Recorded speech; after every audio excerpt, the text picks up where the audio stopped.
place like Antarctica, it's so foreign and it's so remote, but yet melting of that ice affects the rest of the world. An epic journey across both poles. The documentary After Antarctica won several awards when it debuted in 2021. It brings awareness to the dramatic change that's happening in the Arctic regions of our planet, and it follows the life of one of the world's best known and legendary polar explorers, Will Steger, and you can stream it just in time for Earth Day. And we're happy to welcome Will to the show right now. Great to be here. Yeah, it's fantastic to be here. Now, you originally crossed Antarctica, what was it, over 30 years ago? 30 years ago, right? Yeah. What made you decide to go back to the polar regions? Well, about 30 years ago, we crossed Antarctica. It was almost 4,000 miles across, international team. But the real purpose behind it is that the treaty was up for review that year, and the 27 treaty nations were going to open up for mineral exploration.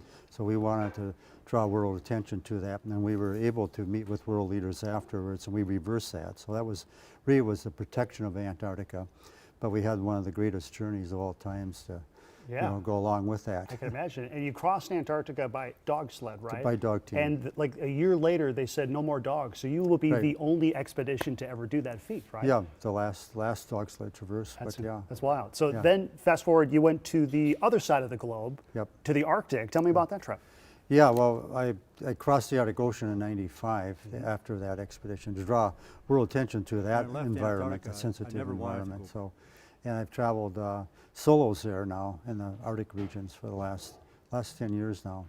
Which is amazing. I mean, you went to the Antarctic, over 30 years ago, and then it was last spring, right, that you did this solo expedition from the Great Slave Lake area up north. I mean, that must have been wild just to be up there by yourself to experience true Arctic spring. Yeah, I left midwinter or end of winter, traveled all the way through the spring breakup.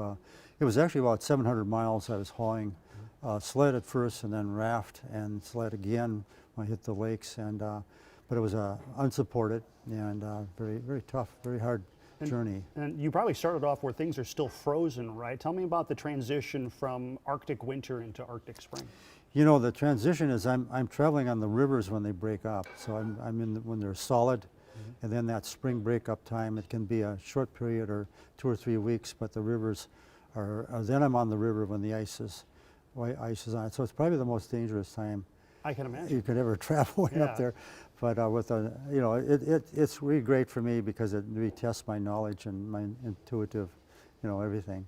Now, up in northern Minnesota, just outside of Ely, you have the Steger Center, right? This is a big project that you're working on. Tell us about it. Well, the Steger Center, I've been working on it now for about 35 years. It's near completion, and the original idea was during Trans-Antarctica. I felt I could make the biggest impact in my life if I could bring together small groups of people and around major issues. As you know, we have plenty of issues today, but small groups of people, 8 to 12 can change the world. So I figured that was the best way I could do. So I built this center that's a very inspiring place to be. It's right on close to the Boundary Waters. Everybody's familiar with that region there.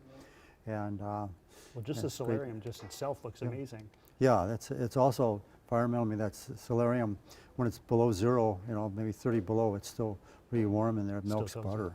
So very cool. Well, looking forward to what you have up next, and we're excited to follow your journey with you. Great, thanks for having me on. Awesome. And After Antarctica, by the way, is streaming now on Amazon Prime, Apple TV, and Google Play, and we have more information and a link to the Steger Center at KARE11.com. Thanks again. Yeah, thanks for Appreciate having me. it. We'll be right back.